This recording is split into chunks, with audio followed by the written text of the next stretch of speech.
Today I'm going to be talking about the top tunes that desperately need a rework. Just going to preface this as I might be talking about your favorite tune.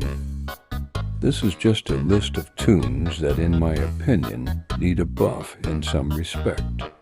I also made this list since the recent rework to V's passive and cooldown made them really good, as well as Tegan's cooldown buff.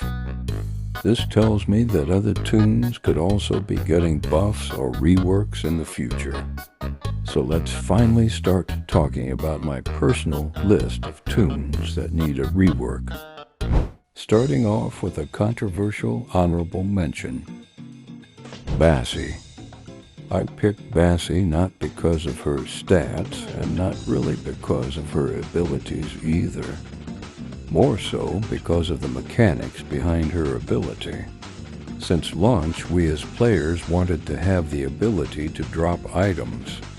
But instead, to drop items in Dandy's world, you'll need to play Bassie.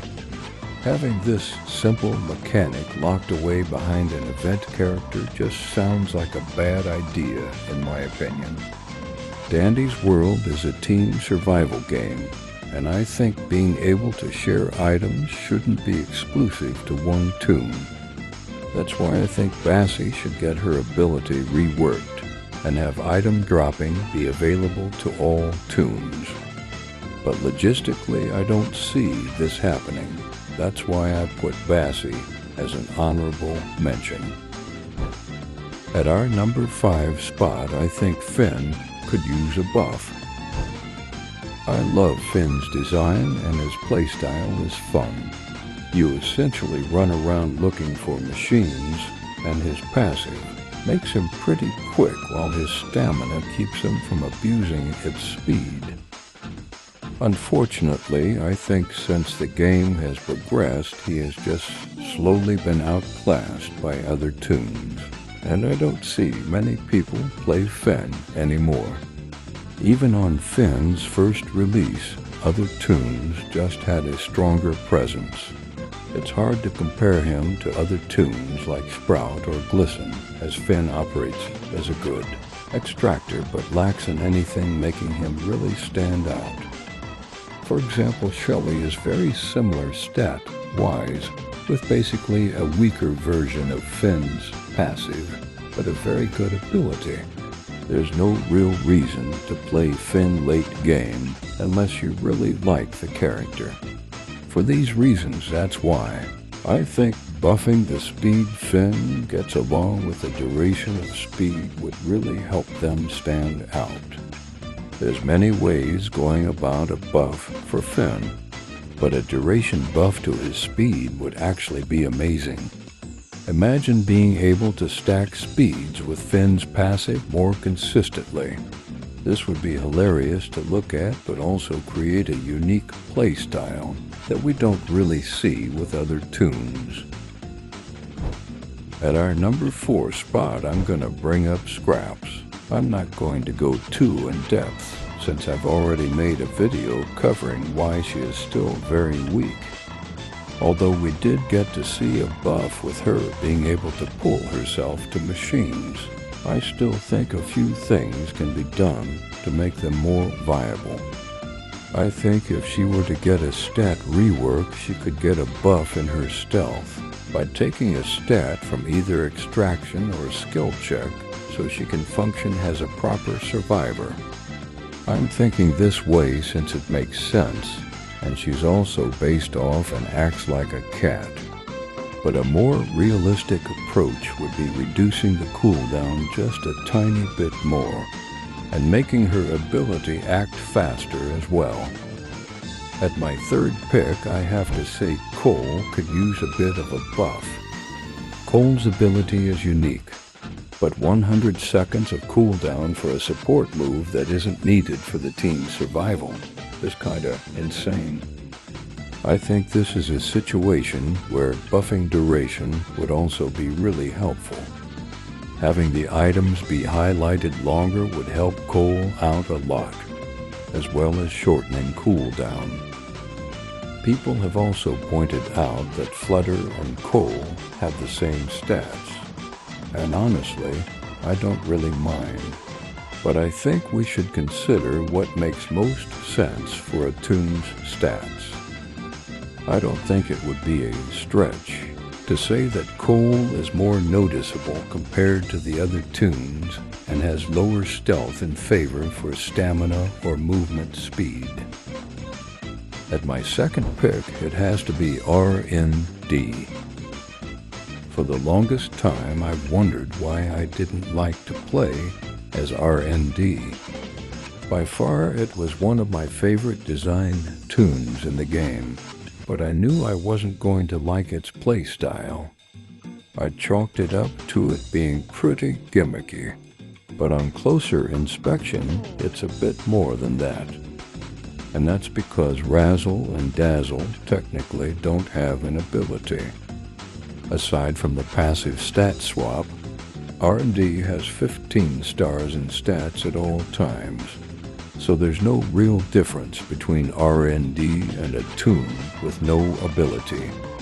So I would eventually ask R&D fans in the Blush Crunch server if they felt comfortable with a rework a while ago. And most of the response was that R&D fans didn't want a rework, which puzzled me, but I supposed they liked RND's passive as it was. So to help RND be more playable, I came to the conclusion that ARND buff would just be giving a slight increase at their worst stat when they swap, essentially giving them an extra star in their stat pool, since this Toon's passive mainly just focuses on his stats. Instead of actually having an ability, this would just allow RND to be a viable pick in runs. Alternatively, you could make the stat buff go into the stronger stat, meaning RND could have 6 stars in either movement speed or extraction, depending on the floor. This sounds overpowered, but if we look at the current state of RND, not a lot of people are using them. The passive is detrimental in many ways. One of them is trinket selection. To get RND at high floors, you'll want to play with trinkets that support 2 different stat pools, making trinket variation sparse. As it stands currently, RND has to play into their passive, which doesn't really reward the risk that comes with the play style. If we buffed RND's stat pool through his passive, this would actually lure people into playing this Toon if they were willing to adapt to his personality shifts. So I do hope something like this is implemented in the future, so RND can be more playable. Before I get to the number 1 pick for the Toon that most desperately needs a rework, I'd like to say an honorable mention of 2 more Toons that I felt like could have used a rework, and it's got to be Poppy and Blot.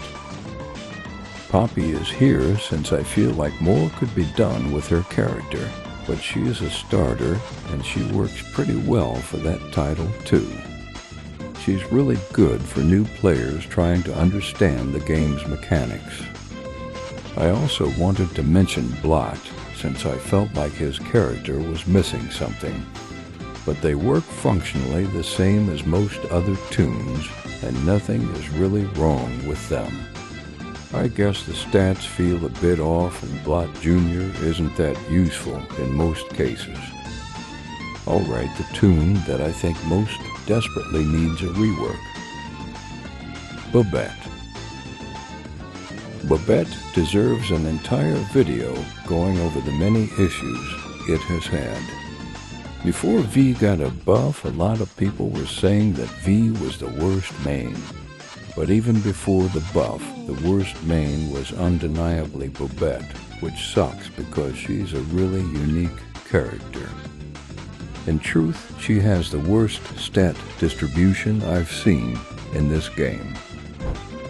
Her ability and passive don't justify this cruelty either. In fact, it exacerbates the issues she has. Babette already has been reworked in the past. She used to have 5 stars in stamina and skill checks, but other stats couldn't have supported this, so they ditched the idea altogether and came up with her current stat redistribution. She can't extract well because of her low stealth. She can't distract because of low movement speed. And altogether, she just struggles at just living. Her ability is probably the worst in the game, mainly because she is restricted from moving when entering her wrapped gift ability and can't control when they get out. If a Twisted is nearby, this could be really risky for Babette for no reason. Abilities are supposed to be helpful, but this takes more skill and risk to use without a good reward. If Babette gets a rework, she needs to be able to cancel her ability. Moving on to her passive. This is also one of the worst passives I've seen for a Toon.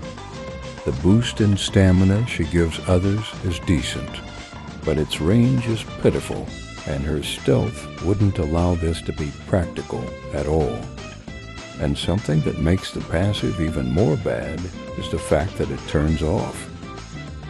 If she's on a machine or in the elevator, the passive won't be in effect. It's really bad. A rework for her passive could look like raising the stamina points of each Toon as long as Babette is alive, sort of like the endurance card. Alternatively, she could just have a way bigger range and potency to her passive, covering a great part of the map. I can see many ways to go about a redistribution of stats.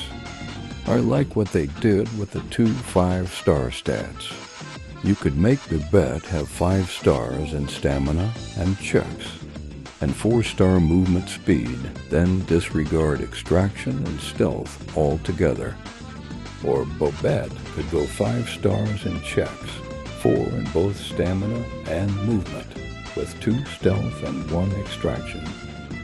This feels more organized in my opinion. I could go more in depth in why Babette fails in so many ways mechanically. If you'd like to see that, let me know in the comments along with your opinions of what you thought differently about my list, and your picks of Toons you'd like to see have a rework. That's been my top picks for Toons that need a rework. Thanks for watching.